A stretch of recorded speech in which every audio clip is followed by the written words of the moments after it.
On this side of the garage is my Superbike, and on that side is Lee's. That's always the same arrangement every weekend for continuity. There are sometimes ideas that maybe in MotoGP or World Superbike there's a rider 1 and 2. In our situation, we don't have that. Lee and I are very much equal in ability and results, and definitely in performance and bike parts available. So everything's even between us. In the British Superbikes, there are 2,000cc categories. There's Super Stock and then the Superbike. Super Stock is the very standard version. It's not many parts are allowed to be changed. You can do, obviously tyres and exhaust and suspension changes, but a lot of the major components on those bikes have to remain as the bike comes from the dealership. And most bikes nowadays come with a lot of electronic rider aids. So all the standard equipment that a bike comes with, if you're on a Honda or a BMW or whatever, those components are allowed to be operated to their maximum capacity. Whereas in Superbike, which is what Lee and I here race, there's a huge amount of changes we can make. For an example, we run different suspension in the front, so it's the full forks, the triple clamps, the fuel tank, the subframe and seat, the rear swing arm, rear linkage and suspension, brake system, wheels, it goes on. So the idea of all these changes is one that's in line with World Superbike. So what we can do with the motorcycle mechanically, physically, chassis-wise, is in line with what World Superbike can do. But where it really separates is in the electronics. So in BSB, there's a controlled ECU from Motec, which is what every bike in Superbike has to run, and it's got no electronic rider aids. So we can adjust throttle connection and feeling and throttle and power delivery. That's the same throughout all gears, all corners. You can't make corner by corner changes or anything like that. It's a set throttle, so if we just open the throttle too much and the rear spins, it's up to the rider to roll off the throttle or make an adjustment to suit. The other area we can change is engine brake. So, in your car, when you go back a gear, even if you haven't touched the brake pedal, when you let your foot off the clutch, you feel the car decelerate from the engine braking. So a motorcycle has the same thing. And when you're braking on a motorcycle, the energy really transfers over to the front. The bike really wants to get light and even lift in the rear. So with that engine brake feeling and sensation, it can be enough where the rear wheel starts to slide. And that's where you'll see on television, you'll see the bike sort of backing in. It looks like the rear wheel's sliding into the turn. Some riders prefer that. Some riders like the bike to stay more in line. So what we'll do is they will adjust the engine brake. So basically the rider will stay with the throttle fully closed, but the electronic package will slightly just open the throttle a little bit electronically to try and make the rear wheel match the speed of the front wheel, and that'll keep the bike in line. So that's really the only areas of electronic adjustment we can do. All the other stuff like traction control and anti-wheelie and things like that, that they're not allowed in our championship, and it's heavily controlled and monitored by the people from Motec. So you can't do anything sneaky electronically. There's no other teams, doing special stuff with electronics that makes their bike be able to do that better. It's all been monitored. So one of the things about all these changes that we make to the bike is to try and make it quicker. You'll see us during sessions in and out of the pits all the time. That's not because the bikes are unreliable. That's just because the only way for us to talk to the mechanics or for any changes to happen to the bike, it's not like Formula One where they can change the car whilst the driver's driving and communicate with the driver. We can only do any changes or communication back here in the pits. So we'll go out on the track, get a feeling for the bike, come in, and we've got computer screens and computers here. That's not for doing emails and Facebook updates. There's a lead here that'll plug into the bike. The guys will download the information from the bike, and the information they're taking is obvious ones like oil pressure and water temperature, stuff like that, but they're actually taking information from every component of the bike, like wheel speeds, brake pressure, throttle position, RPM, lean angle, suspension movements. It's all being monitored. There's sensors all over the bike, constantly monitoring that and storing it in the logger. When they come in and plug in, they download that to the computer and compare that to the previous session or the previous laps or the last round or last year's race at this event, at this circuit. and comparing, you know, how the bike's working, how the rider's riding. There's nowhere to hide. We can't have a crash and go, oh yeah, the bike just slid out from under me. They'll go and look at the data and say, no, you numpty, you broke too late because you made a mistake. So yeah, everything's being monitored and evaluated, and then they'll try and make a change. Most of the changes when we come into the pits are to do with suspension, because that's really the only thing, or that's the main thing that's sort of keeping the tyres in contact with the ground. The tyres are a controlled tyre in British Superbike, so every rider on the grid has exactly the same rear tyre. We can change tyres from session to session. There's a limited number we can use, but it's the same tyre for everybody at every track all through the year.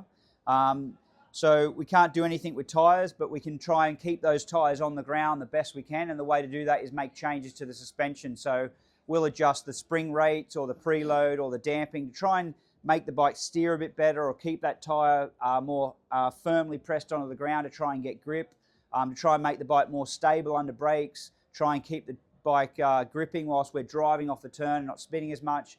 And the way to do that is with monitoring the data that I explained, making changes to the bike, seeing how it feels on track, and then getting the rider's feedback, and then again relaying that back to the data, and then trying to make changes to improve the package. A lot of the parts that we've changed on the bike are to make it go faster and be produce a better lap time and be more racy, but a lot of it is also about being efficient. You know, if you crashed a street bike, it would take you all day just to pull it apart. Sometimes, unfortunately, in racing we'll crash, and we might have to be back on the track in an hour and a half or so with the bike fully ready to go. So all of these parts and components that are changed on this bike are, some are obviously to go quicker, but some are to be efficient and fast as in repairs. And that's the reason for how so much that's changed in the superbike category. We come here to Oulton for the second time this year. Earlier this year I was trying some, what seems now looking back, probably more exploratory settings, not very conventional Honda base settings, sort of trying to make changes to the bike and try and manipulate a feeling I wanted from the bike and get it to grip better on the corner entry and things like that. So we kind of went down that path for a while, found it to be no great success in that pursuit. So we've kind of come back to sort of like a more neutral position with the chassis position, the settings on the bike, a little bit more conventional. And the last few rounds, that's where we've been working. And although your interests are to try and find more and extract more from the bike and try and become more competitive, sometimes you've got to go, no, we've already tried that. Let's just stick to the sort of more central settings and just fine-tune smaller areas, because there aren't major gains that we can find by being brave. And yeah, the lap times this weekend have been pretty strong, even to the point where I was up to 7th place, I think it was in free practice 2. So yeah, a good improvement on some of the sessions I've had in recent rounds.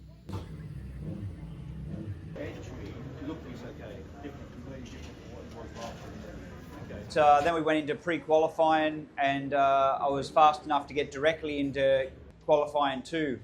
Where the last number of rounds I've had to go through Q1 to progress into Q2, where I've got there directly off the pre-qualifying results. So the bike has been fairly competitive in times, but the times are really close together. It was like 0.1 was maybe like 5 riders. So you only have to make a small improvement and you can make up some spaces, but when you feel like you're already at the limit, it's quite hard to find even 0.1. Couldn't match my time from this morning. Yeah. I went this morning in the middle. I think it looks alright. Almost matched my best lap time by 0.1. Again, that 0.1. And trying to repeat the lap time and better it again, I end up crashing in the qualifying. Not a big crash, wasn't anything dramatic, but it just proves to me, you know, that we are at the limit. It's not just a sensation that we're somewhere near the limit. Crashing, you know, is a clear indication that you're pushing your limits. How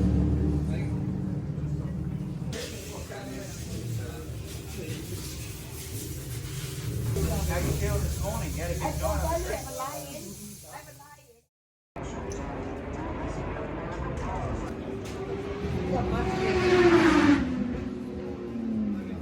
night.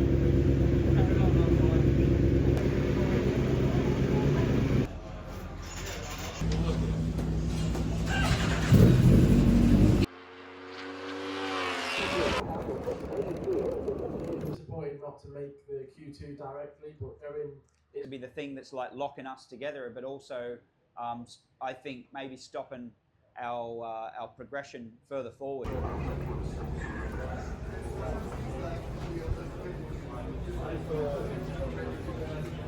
I know what you mean. I want to make In qualifying, the actual qualifying for our grid positions, I didn't quite meet my my personal best. I went a 33.8, I think it was, so 1/10 slower than what I was able to in the practice. But yeah, unless I feel like that's where we are at the bike. Unless I get every single corner absolutely perfect, you know, I'll lose a 1/10 in one corner, and yeah, I can't make that back. I heard Lee say yesterday, you know, you think there's 12 corners, finding, you know, a 1/10 shouldn't be that difficult, but it is when there's 12 corners to lose a 1/10. You know, you think finding a 1/10 shouldn't be that difficult. It's when you've set your best time you ever have for the weekend, you've got to kind of repeat that again. You've got to try also not to lose the time in some corner making a mistake. And when you're trying to ride that line, it actually is quite difficult for us riders.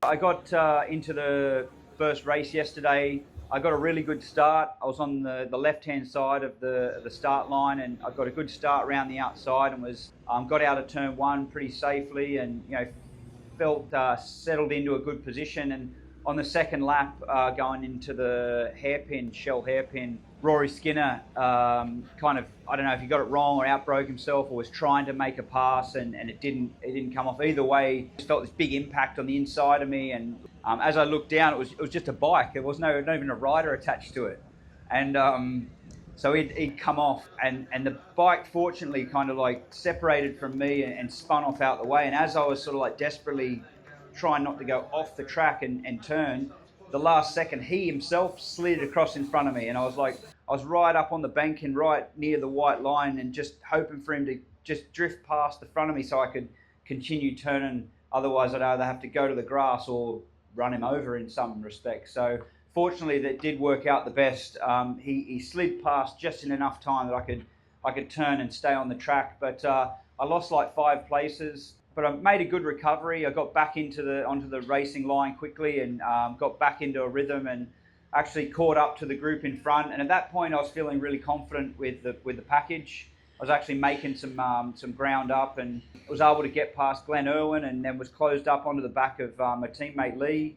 Then I kind of hit a wall, in performance wall, to say I just felt like I lost some speed, some grip, some performance, and I wasn't able to attack anymore. In fact, it was sort of like damage limitation from then on. I had about probably 6 laps to go, and I just felt like I was stranded. You know, I couldn't continue the pace I'd been running, and I just felt like I was losing track position, running wide in corners, and every time I'd try and maintain my lap time that I had been doing, a mistake would come. So we were just losing performance somewhere. It just felt like the tyres just weren't gripping as good that later part of the race. So I had to just, yeah, suffer the decline at the end, and Glenn actually got back past me, and yeah, I had to just accept it. The next option was to keep pushing more and possibly crash. So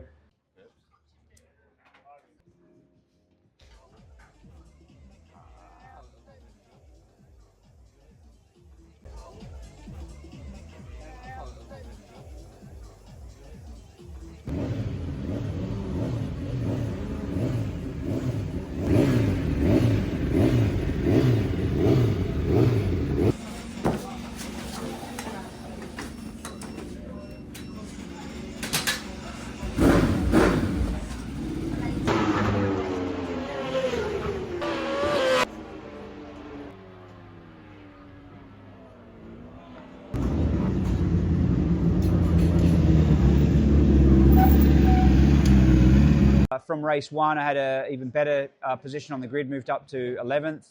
So for race 2 of the weekend, I got a really good start. but frustratingly, I couldn't hold my position. I was under attack, and I was getting past and sort of losing some ground. I was still doing times consistent with what I had been doing throughout the weekend, but just not fast enough to stay at the front where I was after the start. So yeah, just that eagerness to try and keep pushing and try and stay with the people I was around. I ended up crashing again out of the race. So no injuries for me, but the bike was heavily damaged. So a big shout out to all the crew, even the guys from Lee's side come over at times to help us get a bike rebuilt. We couldn't repair the bike that I'd crashed. It was too badly damaged. So they actually had to go about building a bike new out of the parts we have. So yeah, really credit to the guys to get that bike back and ready to race.